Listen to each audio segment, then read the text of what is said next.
Well, welcome to my video on the application of KiwiGrip. KiwiGrip is a really nice product. I've used it on 3 decks and it works really well. It comes with a special roller that you use, and it creates the peaks in the thick KiwiGrip product. It is about a yogurt consistency, and it spreads on pretty easily, and then you use a roller, roll it right over it, and it'll create these little peaks in it, which creates the actual non-skid. It's water-based, very easy to be cleaned up, and it can be tinted just like any other water-based paint. And I use my local Glidden store to have them tint it for me. We use this spot right here, which I sanded down so that I could get an actual clear color of what they needed to match. This is an anchor locker cover, and this is what I'm going to use to show you the main process of the actual application of the KiwiGrip. This is where we tinted it, and they just kind of tinted until they got to the exact color. First thing we're going to do is sand off the peaks of this old KiwiGrip type product that was on there. I don't think it was KiwiGrip, but it's very, very similar. So we sand off the peaks so that the KiwiGrip can actually get its own peaks. And then once I do that, I go ahead and wash it off really good, and then use a towel and dry it so that it helps dry a lot quicker. If by any chance you notice that you have water beading up anywhere after you wash it off, it means that you've got an oil slick or some type of oil product or something like that, and KiwiGrip's going to have a hard time gripping to it. So I use alcohol, denatured alcohol, and spray it on there really good, and then use a hard bristle brush and then really clean it well. Then go ahead and spray it off again, and it's good to use a pressure washer if you can to really clean it well before your final prep.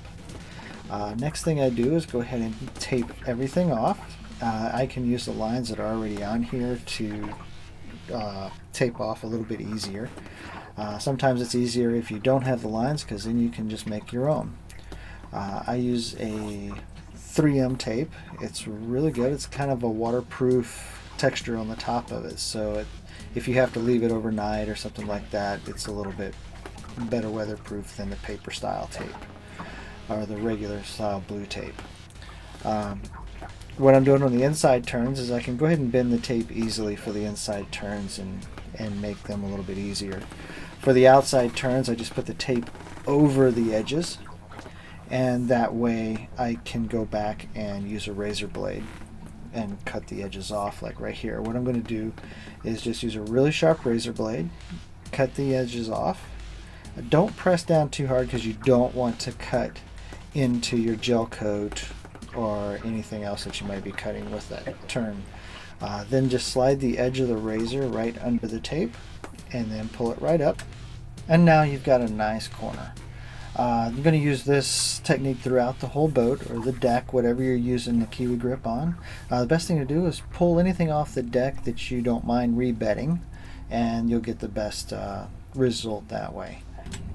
Before you start the application, make sure you double check that all your corners are cut and everything's taped off. Next, we're going to start the application. I use a trowel for a smooth deck or a fresh surface. You want to make sure you try to keep your lines from whatever side of the trowel you're choosing to use straight up and down, and the thickness of your KiwiGrip is going to be determined by the size of the grooves in your trowel. Next, roll it with the special roller. You're only going to get 2 or 3 rolls with it before you notice the consistency change. If the sun is out, it's going to dry out much quicker. So you want to work really quickly, but don't panic. Without a doubt, you're going to want to practice this on a piece of wood before you start your actual work. It'll definitely help you in figuring out how your application is going to go. I'm using a completely different method on this one because there's always already a KiwiGrip like product on here, so I have to use it very similar to just like a regular roller and paint, where I just put it in a pan and roll it on there because the trowel doesn't work very well. Once you've got your area done, you want to go ahead and pull your tape off right away, because KiwiGrip does dry very quickly, and if you don't pull it off, it'll pull up edges.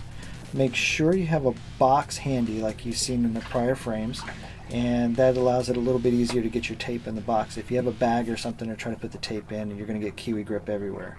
So have a decent sized box handy and just put all your tape in it as you peel it off. Also work in small areas, and that way you can pull your tape off as you go without having to try to do a big area first. Also wanted to mention, if it's sunny outside, you're only going to get 1 or 2 rolls of the roller over the KiwiGrip before you start to notice that it's not working very well. So try to make sure you have it where you need it and then roll it out. You'll find this out when you do the practice rolls. Once you pull your tape up, it takes about 3 or 4 hours before it's kind of at a touchy where you can touch it. It takes about a day for it to dry before you can walk on it, and then it takes about 2 to 3 weeks for it to dry really hard. I can't emphasize enough to make sure that you practice on a piece of wood first. That way you can get your strokes down and make sure you're not leaving any lines in it, because it does have a tendency to leave lines where you roll, and you'll want to just go over them lightly with the roller and it'll take the lines right out. And this is the finished project. It comes out really nicely, and I really love working with KiwiGrip. If you have any questions, please leave them in the comments area and I'll answer them as soon as I can. As always, thanks for watching this video. Have fun with your project, and don't forget to subscribe.